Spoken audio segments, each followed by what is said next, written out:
قافلے کی، اور جب سیدہ زینب یزید کے دربار میں جب یہ قافلہ پہنچا تو سیدہ زینب نے جو خطاب کیا تھا، جو وہاں پہ تقریر کی تھی سیدہ زینب یزید کے سامنے، ایسی تقریر کی کہ یزید کے درباریوں میں جتنے دربار والے تھے سب نے سیدہ زینب کے خطاب کو سن کر یہ کہا، ارے ایسا لگ رہا ہے کہ زینب کی زبان میں حسین بول رہے ہیں۔ سب نے کہا ایسا لگ رہا ہے کہ زینب کی زبان میں حسن بول رہے ہیں۔ دربار والوں نے کہا ایسا لگ رہا ہے کہ سیدہ زینب کی زبان میں مولا علی مشکل کشا بول رہے ہیں۔ ایسا خطاب، ایسا لہجہ تھا شیر خدا کی بیٹی امام حسین کی بہن۔ ایک شعر اسی تاریخ کی روشنی میں سماعت فرمائیں۔ مگر دلوں پہ حکومت حسن حسین کی ہے، مگر دلوں، شعر سنیں، کیا خطاب جو زینب نے شام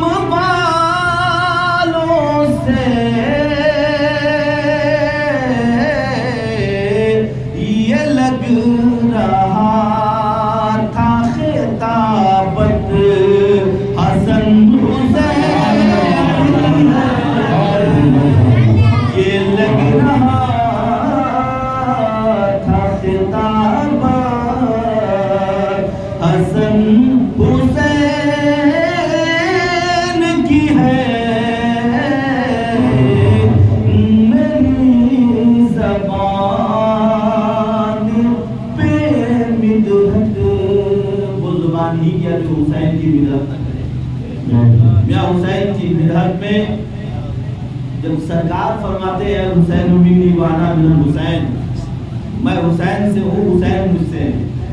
سرکار کیا فرماتے ہیں؟ میں حسین سے، حسین مجھ سے ہیں۔ حضرات وقت کو دیکھتے ہوئے میں تھوڑی گفتگو کرنا چاہتا ہوں، میں کلام پڑھنا نہیں چاہتا اس وقت، میں چاہتا ہوں آپ حضرات کو کچھ باتیں عرض کر دو شان اہل بیت یعنی امام حسن و حسین اور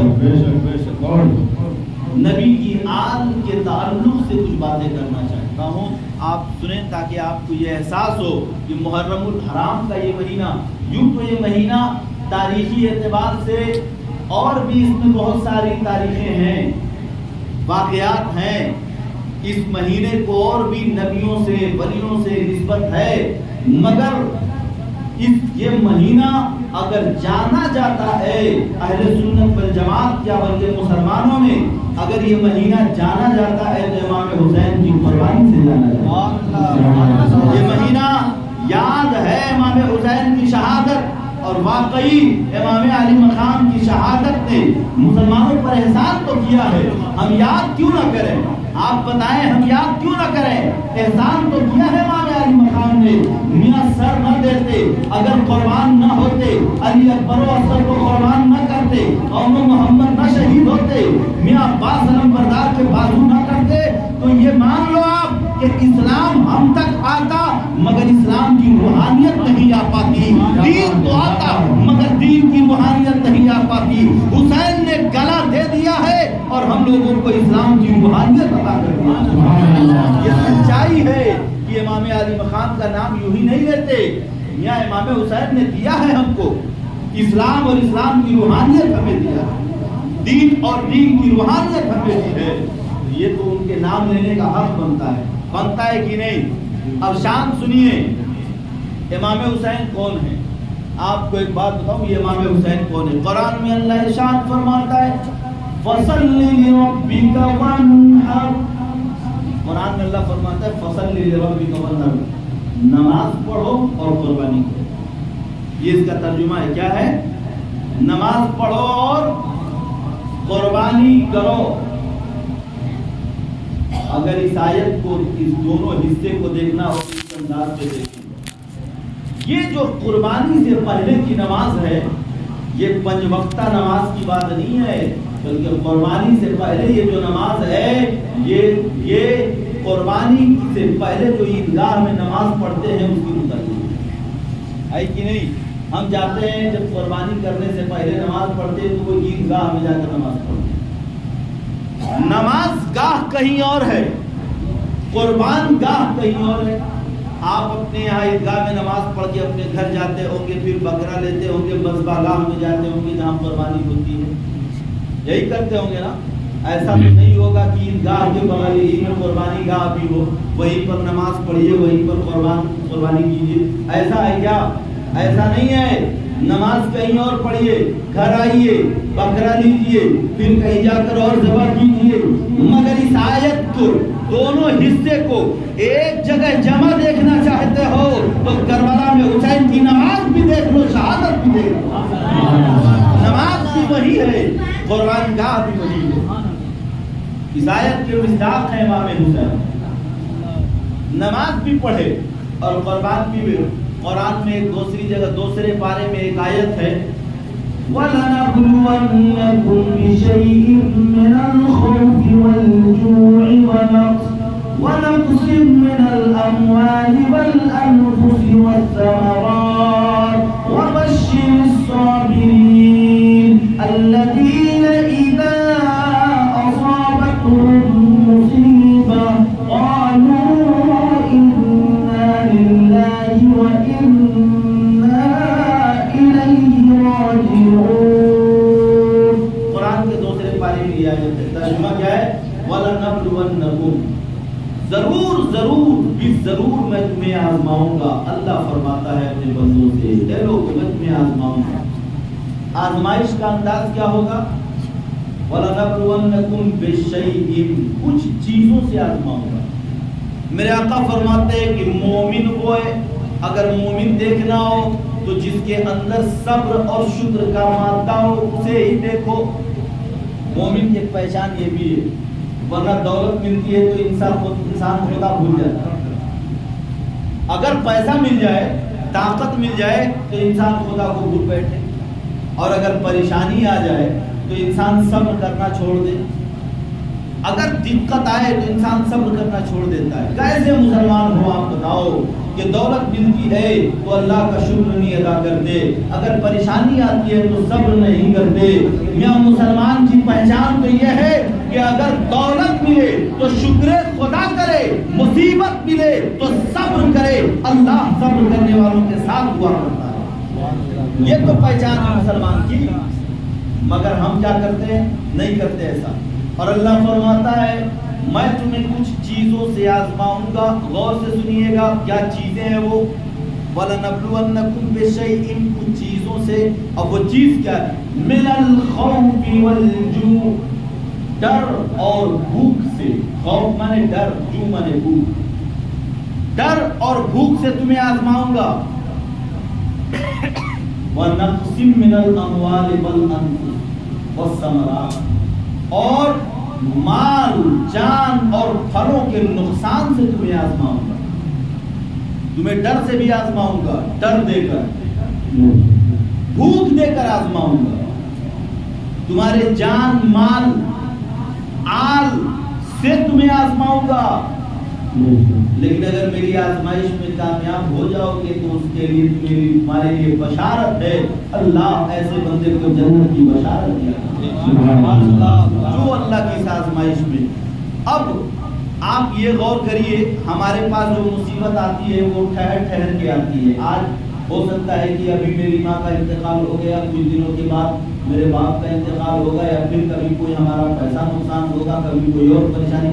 لیکن ٹھہر ٹھہر کے اللہ آزماتا ہے بندے کو، مگر ٹھہر ٹھہر کے آزماتا ہے. کبھی آج مصیبت آئی، آزمائش کی گھڑی چالو.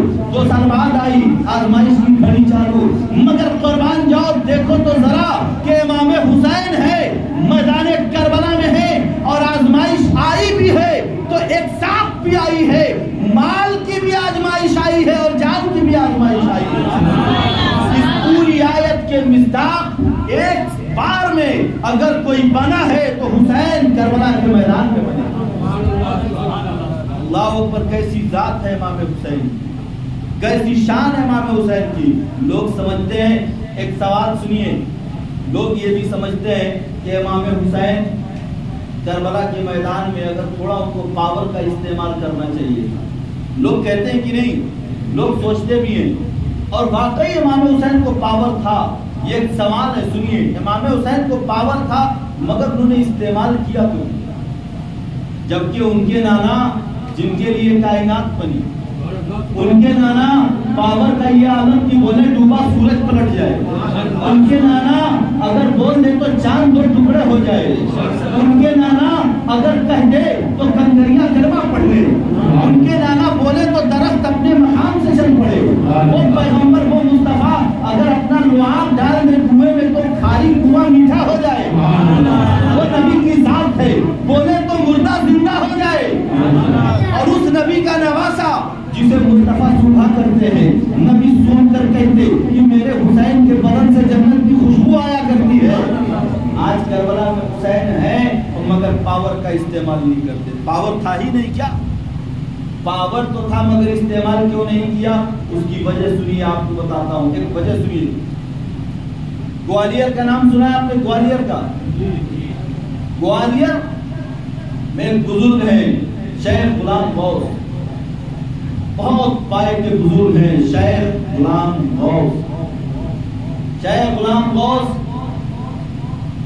ان کا مزار انہیں کے بغل میں اکبر بادشاہ کے 9 رتن میں سے ایک تان سین کا بھی مزار ہے. اکبر بادشاہ کے جو 9 رتن ہیں اس میں ایک تان سین تھے. تان سین کی خوبی یہ تھی کہ جب وہ اپنے ساز کو چھیڑا کرتے تو چراغ کو بجھا دیتے، اور جب ساز چھیڑا کرتے تو چراغ خود بخود جل جایا کرتا. ایک دن خواجہ غلام غوث نے کہا ہے تان سین، تمہارے ساز میں وہ لچک ہے، تمہارے ساز میں وہ کمال ہے کہ بجھا ہوا چراغ جل جاتا تو کیوں نہیں اپنے دل میں ایمان کا چراغ روشن کر لیتے. تان سین ایمان لائے، تان سین مسلمان ہو گئے، ان کی بھی خبر وہیں پر ہے. تو خواجہ غلام غوث اللہ کے ولی ہے، اسی گوالیر، آگرہ سے آگے گوالیر پڑتا ہے. خواجہ غلام غوث کی ایک نتیجی تھی، سفر پہ جا رہے تھے، ایک قافلہ تھا، ڈاکوؤں نے حملہ کیا. خواجہ غلام غوث نے لوگوں سے کہا سنو کوئی بھاگے گا نہیں، اگر وہ مال مانگے تو سب اپنا اپنا مال انہیں دے دو. جب ڈاکو قریب آئے خواجہ غلام غوث نے کہا دیکھو جان کا نقصان مت کرنا، جو مال ہے سب لے جاؤ. سب نے اپنا مال دے دیا. خواجہ غلام غوث کی جو نتیجی تھی وہ بغل میں کھڑی تھی، اس کے کان میں بالی تھی. ایک ڈاکو نے دیکھا اس کے کان میں بالی ہے، پڑ کر گیا، کان کی بالی کو نوچا، کان پھٹ گیا، خون آنے لگا. بچی ہوئی چیخی، آواز دی نانا، ظالم نے میرے کان کی بالی نوچ لی، کان سے خون آ گیا. خواجہ غلام غوث نے یہ منظر دیکھا، جلال میں آئے. ایک تارا ہے جس کا نام ہے مریخ. خواجہ غلام غوث نے اس مریخ تارے کو آواز دی، کہا مریخ زمین پر اتر اور سارے ڈاکوؤں کے سر قلم کر دے. مریخ تارا یوں ناچتا ہوا آیا کہ گولے کی طرح سارے ڈاکوؤں کے سر قلم. ادھر ڈاکوؤں کا سر قلم ہونا تھا، ادھر رب کا حکم ہوتا ہے اے غلام غوث انہیں کیوں قتل کروا دیا؟ کہا پروردگار یہ ڈاکو ہیں، ڈاکو رہزن ہیں، راہگیروں کا مال لوٹتے ہیں، جان کا نقصان کرتے ہیں. رب کی طرف سے حکم ہوا اے غلام غوث کیا تو بھول گیا وہ بھی تو میرے ہی بندے ہیں، جن کا سر قلم ہوا وہ بھی تو میرے ہی بندے ہیں، اور میں نے تمہیں پاور دیا تھا اسی لیے کہ تم سر قلم کروا دو. تو کہا خواجہ غلام غوث نے پروردگار تو پھر میرے پاور کا استعمال ہوگا کب؟ اگر تو نے مجھے ولایت دی اور پاور دیا تو اس کا استعمال میں کب کروں گا، کب اپنا پاور دکھاؤں گا؟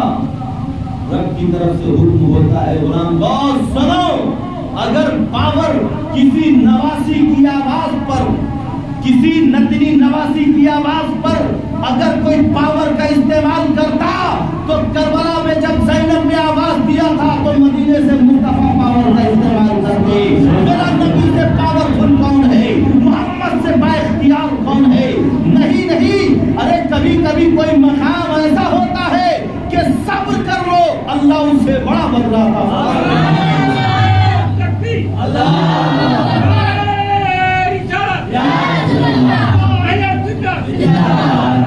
زندہ باد زندہ باد صبر کرو اللہ اس سے بڑا تمہیں انعام اور بدلہ عطا فرمائے گا اب ذرا دیکھیے کہ اللہ میدان کربلا میں صبر کرنے والوں کو کون سا بڑا انعام دے رہا ہے میاں سیدہ زینب وہاں تو پیاسے لوگ ہیں سکینہ پیاسی ہے عباس پیاسے ہیں اور محمد پیاسے ہیں وہ پورا کنبہ پیاسا ہے مگر صبر پہ صبر ہے عباس پہنچے ہیں نہر فرات پر پانی لیا ہے مگر واپس پانی کو پانی پلا دیا اے نہر فرات میں تیرے پانی کو نہیں پیوں گا آج صبر کر لوں گا یہ صبر کیا کیوں پورا حسین کا کنبہ صبر کر کیوں رہا ہے مرد تو مرد ہے عورتیں بھی صبر کر رہی ہیں یہ صبر کیوں کیا گیا تو میاں جواب سنو امام حسین نے صبر اس لیے کیا تھا کہ اس صبر کا بدلہ قیامت میں ملے گا اور وہ قیامت میں یہ ہے کہ کل امام حسین اسی صبر کے بدولت اپنے نانا کی امت کی بخشش کروا لیں گے اپنے نانا کی امت کی بخشش کروائیں گے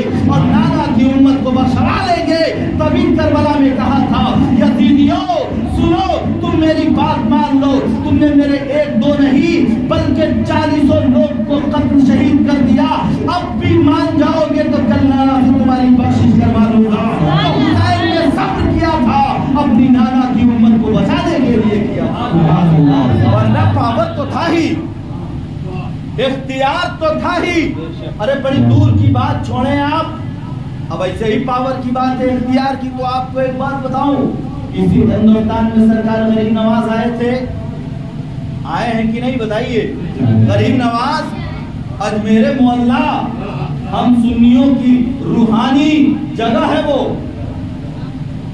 سرکار اعلیٰ حضرت امام عشق و محبت دریائے نعمت الشام امام احمد رضا خان فاضل بریلوی جنہوں نے ہم سب کے ایمان کی حفاظت کی اعلیٰ حضرت امام عشق و محبت جب اجمیر محلہ سرکار غریب نواز کی بارگاہ میں جاتے تو اندر نہیں جاتے باہر ہی کھڑے رہتے اور لوگ پوچھتے حضور اندر کیوں نہیں جاتے کہتے احمد رضا کو یہ گوارا نہیں یہ بہت بڑا دربار ہے غریب نواز کا دربار یہ بہت بڑا دربار ہے تو سرکار غریب نواز آئے تھے ہندوستان کی نہیں جب ہندوستان آئے تھے تو کیا ہوا تھا کتنی فوج لے کر آئے تھے کتنی تلوار لے کر آئے تھے کتنے نیزے بھالے لے کر آئے تھے کون سی قوم اور کون سا قبیلہ لے کر آئے تھے اکیلے کچھ لوگوں کے ساتھ آئے تھے تنے تنہا چلے آئے اور جب راجستھان کی زمین پر اجمیر معلیٰ پر غریب نواز بیٹھ کر اللہ کی عبادت کر رہے تھے تو راجہ کو کسی نے کہا اے راجہ تیرے تخت کو پلٹنے والا مہاراجہ آ گیا ہے اب تیری حکومت ختم ہونے والی ہے تو کیا کیا تھا اس نے پانی بند کروا دیا بند کروایا کہ نہیں انا ساگر پر ہے انا ساگر پر پہلا لگا تو پانی نہ لینے پائے وہ فقیر پانی نہ لینے پائے پانی نہ لینے پائے جملہ سنیے آپ اجمیر میں پرتھوی راج چوہان نے غریب نواز پر پانی بند کیا کہ غریب نواز اجمیر چھوڑ دیں گے مگر اسے کیا پتا تھا کہ غریب نواز ارے خود کہاں آئے تھے غریب نواز کو بھیجنے والے مدینے کے تاجدار تھے جو بھیجے تھے اپنی مرضی سے کہاں آئے تھے وہ آئے تھے ان کی مرضی سے جاتے بھی تو نبی کی مرضی سے پانی بند کروا دیا تو کیا غریب نواز پیاسے رہے نہیں تاریخ میں کیا لکھا ہے کہ کہا غریب نواز نے کہا ہے قطب میاں میرا کاسا لے لو جاؤ انا ساگر سے کہنا اے انا ساگر جب تجھ کو غریب نواز نے بلایا ہے میرے خواجہ نے بلایا ہے قطب میاں کاسا لیے گئے انا ساگر کے پاس رکھ دیا صرف رکھا کہا اے انا ساگر چل تجھے میرے خواجہ نے بلایا ہے پورا انا ساگر سرکار غریب نواز کے کاسے میں چلا آیا اب میں آپ سے یہاں پوچھنا چاہتا ہوں غریب نواز کی صدی کے ہیں غریب نواز کب کے ہیں اور غریب نواز کون ہے آپ یہ کہیں گے میاں غریب نواز تو یہ امام حسین کے غلاموں کے غلام ہیں غریب نواز تو امام حسین کے بہت بھار کے ہیں ارے جب غریب نواز کے اختیار اور پاور کا یہ عالم ہے کہ کہہ دے تو انا ساگر کاسے میں آ جائے ارے حسین کربلا میں کہتے تو نہر فرات چل کر خیمے میں چلی جاتی اگر حسین کہتے تھے تو نہر فرات اپنی جگہ چھوڑ دیتی